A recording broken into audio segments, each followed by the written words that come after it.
Good afternoon. We'd like to acknowledge today that we are on the traditional territory of Venimki-Waju, Fort William First Nation in Thunder Bay, Ontario. And we'd like to really acknowledge this beautiful day we're having. It's sunny and above zero in Thunder Bay, which is really a treat for February. And certainly with the long weekend being Family Day tomorrow, for most people it is obviously a nice time to spend together.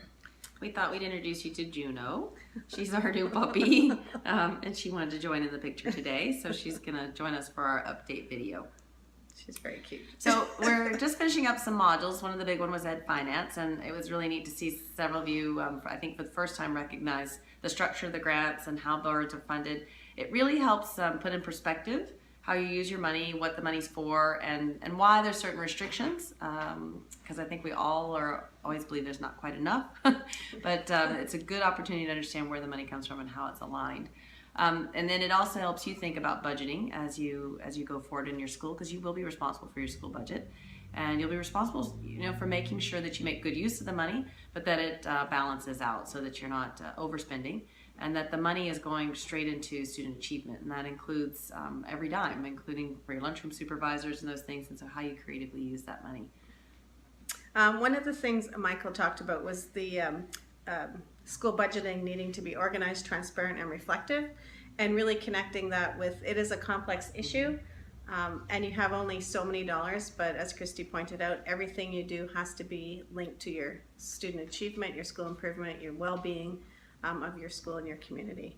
And recognizing that there's multiple places that money can support. In addition to the Ed Finance, there's also other monies that come through maybe school fundraising, and how those are used as well to align with those supports. We also looked a little bit at the data analysis, and we had a variety of data that people chose to use. EQAO, Tell Them From Me surveys, people use the School Achievement Indicators program. And for us and for you, it was really interesting to see trends in your data. One person had a brand new school, so what does that data look like in your new school as a good baseline, and then allowing you to have some thinking about what is the importance of this data, what are the uses for it, what are the limitations of it, and thinking about next steps, which you're going to be moving to in Module 5, about what is the data telling us. Right. And from that data, what it's telling you is once you've done your analysis, that's when you start designing your instructional paths around that. And that's that school improvement planning piece, of course, which should align with your board improvement planning piece, but also about what specific next steps your teachers and you are going to take in the school to move kids forward, and on what path you're moving forward on. And in the practicums that we've been reading, of course, you know that money is a part of the practicum that you have to consider, your budget. And that might be either in staff time, or that might be in buying resources or PD printing costs. There's a variety of ways that budgeting into your practicum becomes a part of it. So just be thinking of that as well as you're moving forward, and reflecting on why you made the choices that you made. So for Module 5, you are going to be thinking about that next professional learning cycle. And we have 2 videos in there that we've put from the Learning Exchange, formerly Learn, Teach, Lead.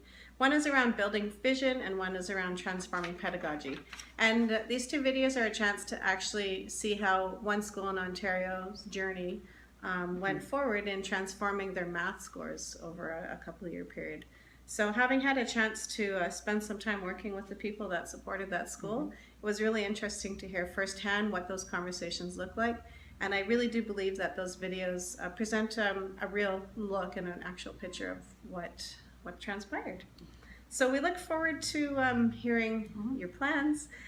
Really, the practicums, I have to say, have been very well presented, and some excellent comments from each other on questions, things to think about, and clarifications. So well done on those. All right, I think that's it. So thank you. Have a great family day. Please take some time for yourself. A little balance is really important. Yeah. And we will see you next time. Okay, take care.